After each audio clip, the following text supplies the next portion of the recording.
हमारे देश के टूरिज्म पोटेंशियल को सामने लाने वाले बेस्ट ट्रैवल क्रिएटर अवार्ड के विनर हैं Kamiya Jaani, the founder of Curly tell.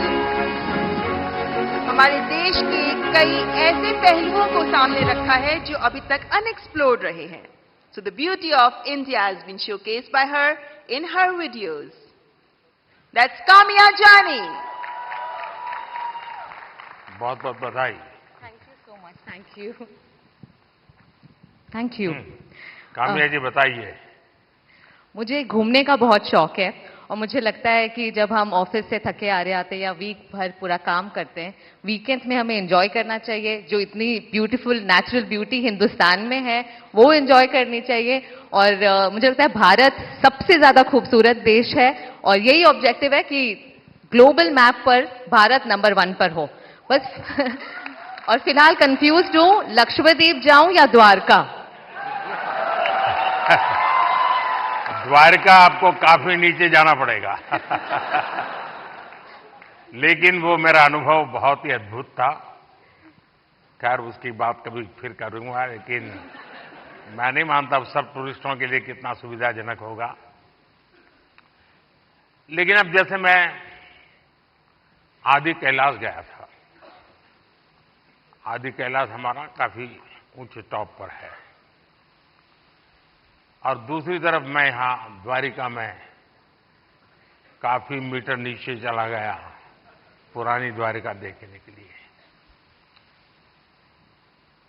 आप ये जब भारत की इन धरोहर का परिचय करवाती हो तो मैं दो विषय लेकर इन दिनों चल रहा हूं। उसमें आप जो क्रिएटर्स होते हैं मदद कर सकते हैं। एक हमारे लोग क्या करते हैं, जैसे कहीं चले गए सोमनाथ, तो बस में ट्रेन में अपनी कार से उतरेंगे, भागेंगे और जैसे भगवान अभी कहीं जा रहे हैं तो पकड़ो। उनके दिमाग में यही रहता है, तो दौड़ो पकड़ो और फिर एक बार देख लिया तो इधर उधर छुट्टी। मैं कहता हूं भाई ऐसा क्यों करते हो? जहां जाते हो कम से कम एक रात रुकिए। टोटल जो आपका बजट है, टूर ट्रैवल का टोटल बजट है, कम से कम 5% 10% लोकल कुछ न कुछ चीज खरीदिए, लोकल प्रोडक्ट खरीदिए। अब फिर आप कहेंगे नहीं हमने पानी पूरी खरीदी थी, ऐसा नहीं।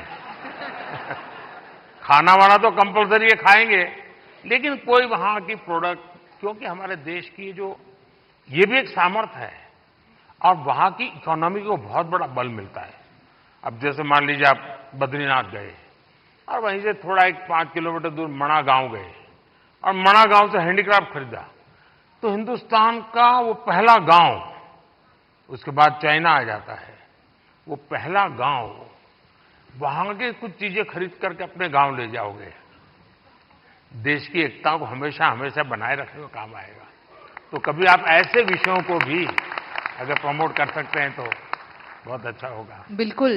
बहुत सारे मंदिर कवर किए हैं मैंने अपने वीडियोस में और आपका बहुत बड़ा थैंक यू, क्योंकि अब सारे ही मंदिरों को बहुत ही नया रूप मिल चुका है। So thank you for that. Thank you.